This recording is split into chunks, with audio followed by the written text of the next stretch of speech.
So let's fly over the Elangeni TVET College campuses, located in KwaZulu-Natal, and you can see the Durban harbour on your left-hand side, and then on the right, if you look carefully, you can see King Shaka Airport, and in between you've got the Umgeni River and the Inanda Dam running all the way upwards past Pietermaritzburg, and in the background you can see the Drakensberg. And to start our journey, let's drop down and visit the mouth of the Umgeni River. This was the place where Vasco da Gama came to replenish his water when he was traveling all the way through from Portugal to India. He stopped over here, and it was like 1497, and it was Christmas Day. So he called it Natalia, which is the Latin name for Christmas. But the major reason why I've chosen the Umgeni River as our opening point for the Elangeni TVET colleges is that many of the campuses are located in the old informal settlements and historically black townships that were located just outside of Durban alongside the Umgeni River. Places like Inanda and KwaMashu and Ntuzuma and KwaDabeka. And that's going to be the first place we go and visit by swooping up past the bridge and through the new roadworks that have been happening in the area. And this will give you a first sight of what the Elangeni type of TVET college campus is existing within. Now, on the one hand, KwaDabeka is a very new township, if you can call it that. It's around about 30-40 years old. But on the other side, it exists right next to Claremont, which was one of the only places black people could buy land, freehold land, and build in the Durban area. But the most striking feature we have in KwaDabeka are the famous, some would say infamous, KK hostels built during apartheid times to provide single-sex housing for young black labourers coming through from the rest of KwaZulu-Natal and looking for work in urban areas. To be fair, there's been a lot of attempts to develop the KK hostels, provide good sporting facilities, good medical care, and there's been some success in that regard. Now, the KwaDabeka campus offers a combination of business studies programs and engineering studies programs. So you can do electrical engineering, and you can do all sorts of business management and financial management. You can do computer skills, and you've got a new venture creation set up over there. But what I'd like to do is radically pull back to give you a sense of the low-income residential areas that the Elangeni TVET College campuses are mainly working within. So if you look carefully, you can see the Umgeni River running down the middle with the beautiful Inanda Dam. And then if you take a look on your right-hand side, you'll see that 3 of the campuses of Elangeni are located there. And that's around Inanda, Ntuzuma, and KwaMashu.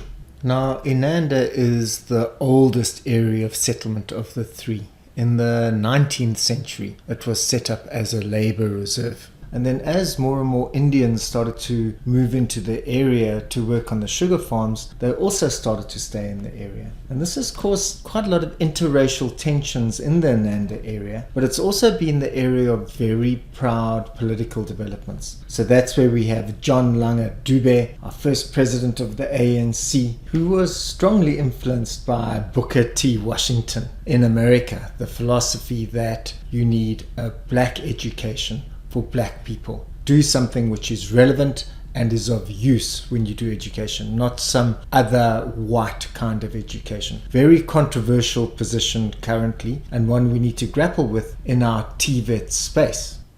Now, the Inanda campus offers a similar combination of business studies and engineering programs to KwaDabeka, except it also does safety and society, that policing qualification. And right above the campus is Elangeni High School. The school started up by Dube, and also the place, by the way, where Nelson Mandela voted in our first democratic election. So this whole area has a very proud history attached to it. So to give another example, right below Inanda is Phoenix. And it's there that Mahatma Gandhi set up a settlement which had a printing press, it had a school, he made sure he had a clinic over there with all sorts of housing developments for the people that were supporting him.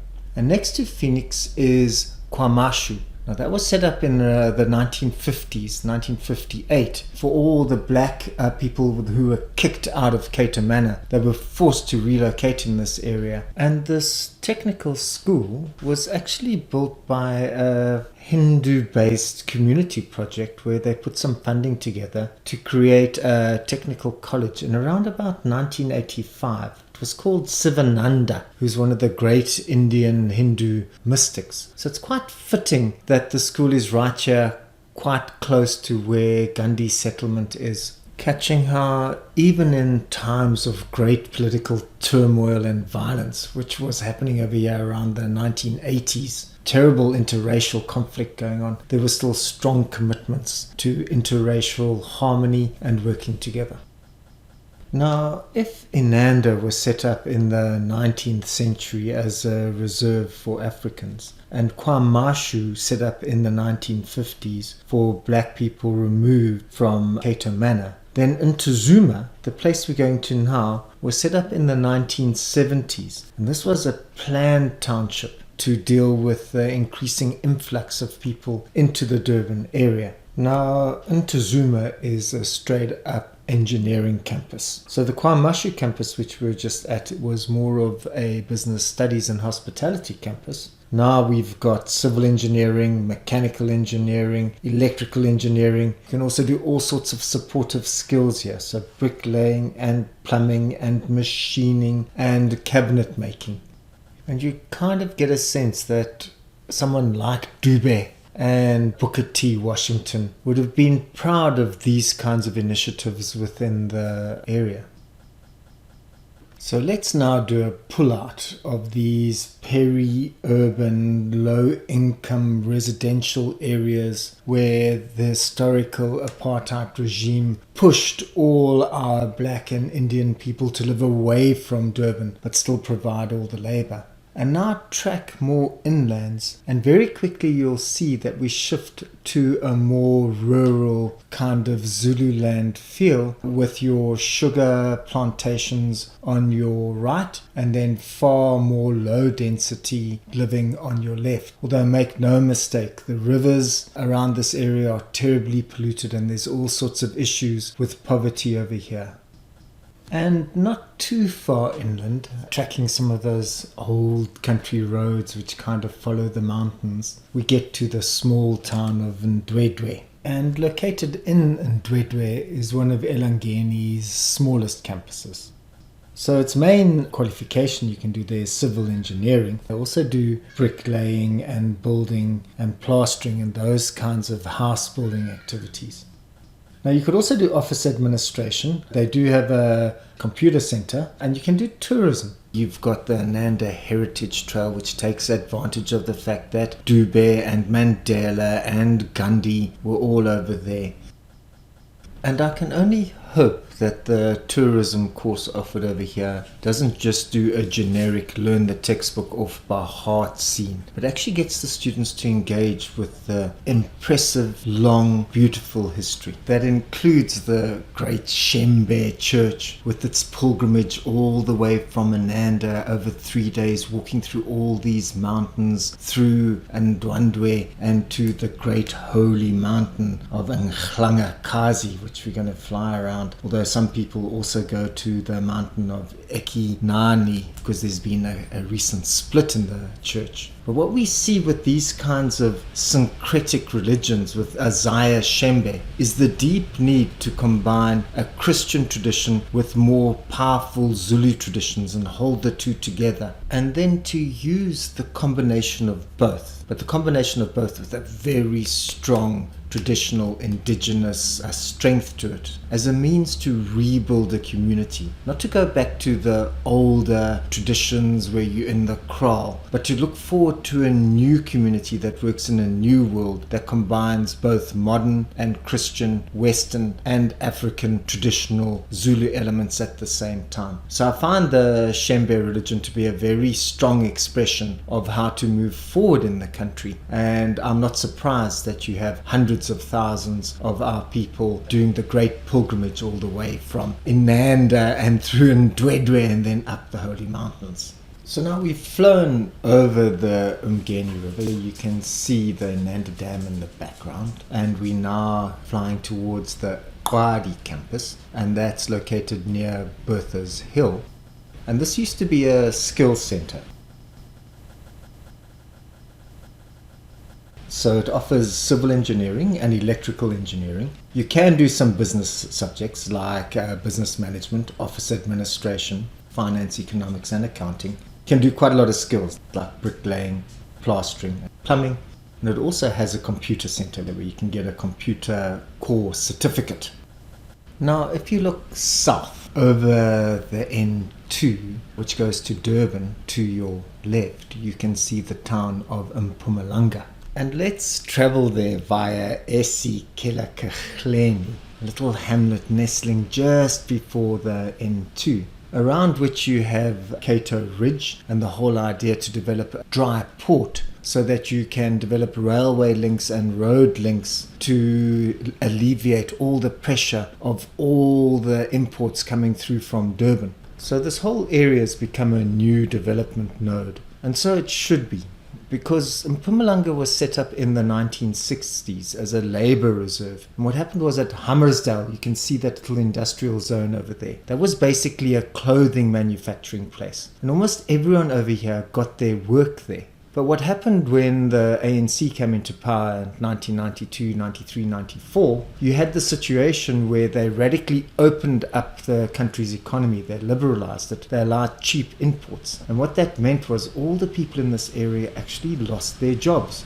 creating huge unemployment. And it makes one realize that having a good TVET campus, like this one over here with its agricultural projects, doesn't mean very much if the state policies, the larger big state policies, are resulting in unemployment and the loss of jobs and the loss of work. So TVET campuses like the Mpumalanga campus can help the economy with improved skills. But it is not responsible for the economy. It's not responsible for the lack of jobs. It's not the person's fault at the college for not having a job. That is a state and societal responsibility that we cannot place at the foot of the TVET door.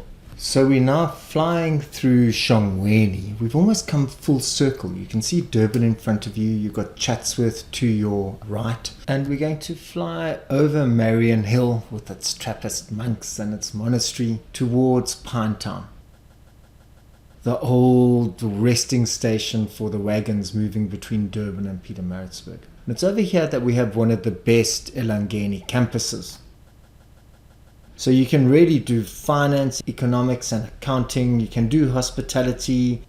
You can do IT and computer studies, office administration, tourism. You can do all the engineering qualifications over here. They've got all the business studies programs. And on top of that, you can do retail and travel. You can do food and beverage. And you can do professional cooking. It's also the administration center, and it's also got a hostel for some of the female students. And that gives us first sight of the Elangeni TVET College campuses. So you have those huge low-income residential area type campuses around Inanda, Ntuzuma, KwaMashu and KwaDabeka. Then you have the more rural campuses around Ntuzuma and Kwadi. And then you have Mpumalanga, that old labour reserve far away from Pietermaritzburg, far away from Durban, decimated by the loss of clothing production as their major job source, but now part of a new initiative to grow the line between Pietermaritzburg and Durban. And then finally the Pinetown campus. Better infrastructure than all the other campuses, offering more programs across different areas, and on top of that also having the hostel and being the administration center. And that gives you a sense of the Elangeni TVET College and the really interesting context that it actually works within.